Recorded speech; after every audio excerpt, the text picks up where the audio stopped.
I made a game with no experience and it took me more than 300 hours. This is how the gameplay evolved during the project. Initially, my goal was to make a game in just 100 hours. You might be curious, how could such a simple game end up taking more than 3 times longer than expected? While some of the reasons make sense, the big time killers might surprise you. But first, let me explain what made me think I could actually make a game in the first place. Pirate Software made a video called Make Video Games, showcasing incredible games made without the need of any artistic, musical, or programming talent. A big thank you goes out to him and his website for inspiring me and so many others to make video games. After brainstorming, I decided to make a 3D version of the old Flash game, the world's hardest game. It has simple mechanics. If you get hit, you respawn, get from point A to point B, and you have to pick up all the coins before you progress. The graphics are literally just circles and squares. When looking for a beginner-friendly engine that worked well with simple 3D graphics, Unity seemed like the best fit. Brackeys had some amazing tutorials on it, and after a couple of episodes, I was sold. I put up a timeline of 100 hours and got to work. By writing down the scripts that I needed, I could mark them as done to visualize progress, and I could set priorities for what to work on next. I used the Unity's documentation as well as ChatGPT to learn the coding syntax. As a beginner, each feature took hours to code, but they are building blocks which I could use for the rest of the game's creation. And it was awesome to finally see the fundamentals of my game working.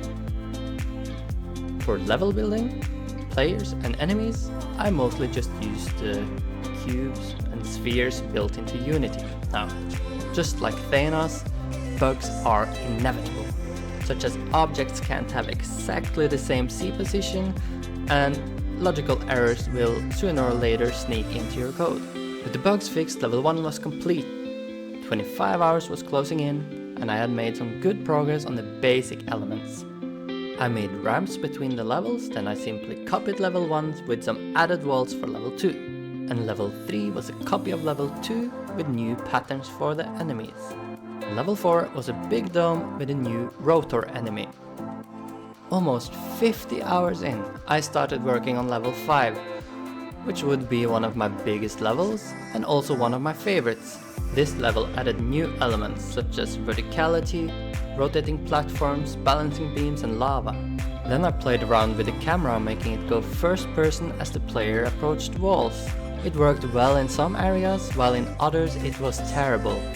So I scrapped it. Level 6 was the logic minigame, which mostly required code to make.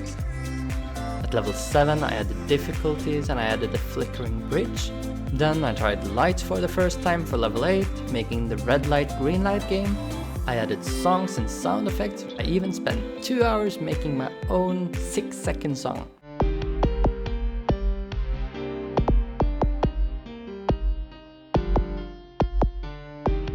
Now, we're officially at 100 hours. It seemed like most things were in place. The game had all the levels and it seemed playable.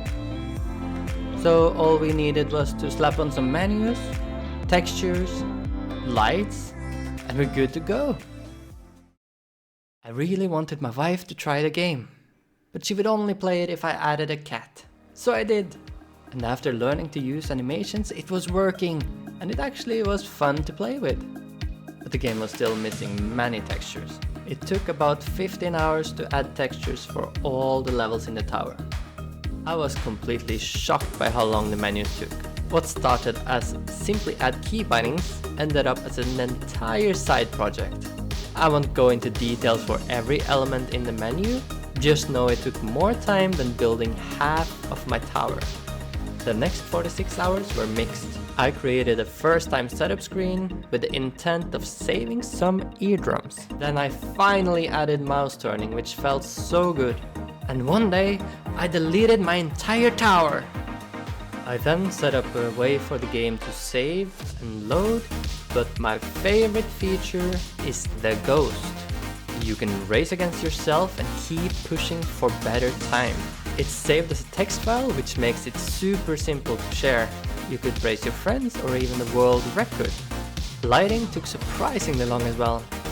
It took 31 hours, but it did transform the levels from being flat and lifeless into having depth and atmosphere. And lastly, I created achievements which would unlock paintings in the main hallway. As a conclusion, even if you have no experience, you can feel safe to start making your own game. I'm still working on the game, and recently I added improved movement, jumping and trampolines to the game. But a game is nothing without a community. If you want to be one of the first members, you can join via the Discord link in the description. You will also find a link to a free demo in the description and a link to the Steam page if you want to wishlist it or buy it. If you have any suggestions to the game, please leave them in the comments below. I'm going to read them all. If you like the video or want updates on the game, please hit the subscribe button and the bell button. Have a smiley day!